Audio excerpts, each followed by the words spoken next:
Cyclones के अंदर Fujiwara effect बहुत इंपॉर्टेंट होता है। 1 मिनट में समझते हैं कि होता क्या है। देखो, कई बार दो साइक्लोन्स बनते हैं और वो दोनों साइक्लोन किसी एक कॉमन सेंटर के अराउंड जब रोटेट करना शुरू कर देते हैं, वो फुजीवारा इफेक्ट होता है। अब ये बनता कब है? इंपॉर्टेंट है कि जब दो साइक्लोन एक दूसरे से लगभग 1400 किलोमीटर या उससे कम डिस्टेंस पे होंगे, तभी ये इफेक्ट आएगा, क्योंकि एक साइक्लोन दूसरे साइक्लोन को इंपैक्ट करना शुरू कर देता है। अब ये भी इंपॉर्टेंट है कि जब एक साइक्लोन बड़ा होता है, दूसरा छोटा होता है, नेचुरल सी बात है, बराबर होना बहुत कम चांसेस है।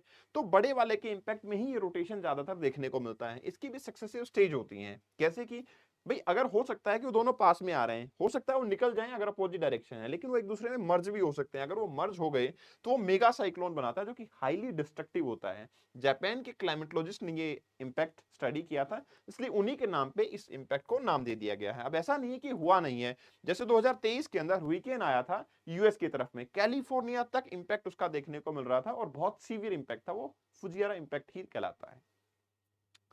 अब इतना ही डिटेल अगर आपको ज्योग्राफी पढ़ना है तो नेचुरली आपके लिए एक बेस्ट ऑफर भी मेरे पास में है कि आज 31 जुलाई है and today Nirnay IAS best affordable prices पे आपको everything in the course, that is notes, mentorship and आपके लाइव लेक्चर्स डाउट सेशन के साथ मिल रहे हैं। Take admission and start your journey.